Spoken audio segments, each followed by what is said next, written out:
Recently, I posted on social media about, trying to find that creative space with so much chaos going on here in the U.S. right now. It's hard sometimes when you're so angry to find a calm, creative space. And I got a lot of nice responses from other artists about how they deal with it. And some of them said, use the rage and just pour it out on the page. And I have done that. It is helpful. But when you're trying to create something that's more joyful, it can be hard to get to that place. So, but some other suggestions were great too, like gardening, exercise. Those things, they are helpful. And I think kind of essential for just life in general. But something that worked for me the day after I made that post, I just started looking through some books that I have. And a couple of them I thought I'd mention to you because you might find them useful as well. But I have this book called The Work of Art by Adam Moss, How Something Comes from Nothing. And it's a great collection of different artists of all types. They are not necessarily visual artists, but it could be poets, it could be architects, could be, I don't know, there's so many different, there's a chef.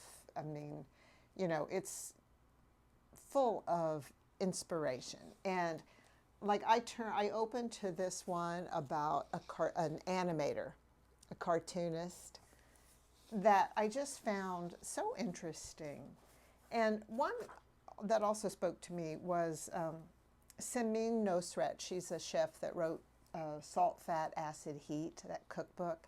If you don't have that cookbook, it's fabulous.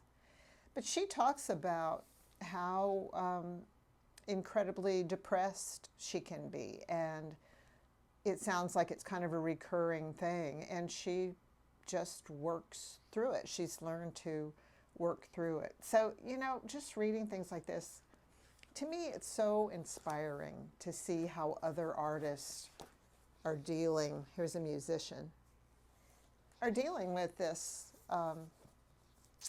struggle to create in difficult times.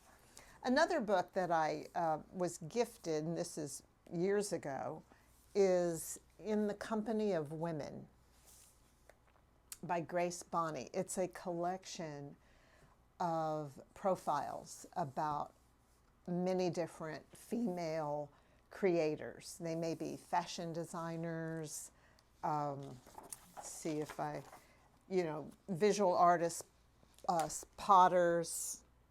So it's just, there's a few pictures and then the same questions throughout, and you can see how differently they answer.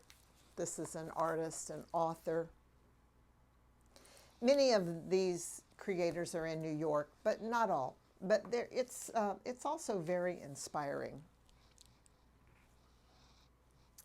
So those are two books that I think are helpful when you're kind of trying to find your creative groove. One last thing I wanted to mention is a quote that I read from an author that I follow on Substack.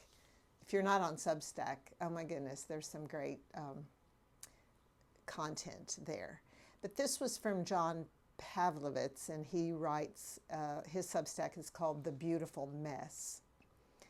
And he's talking about different points on dealing with all the angst and the anger and the chaos.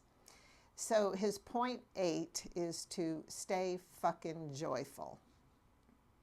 And he says, the people right now who are creating such havoc and doing so much damage are compelled to these measures because they are deeply, profoundly, and almost irreparably miserable.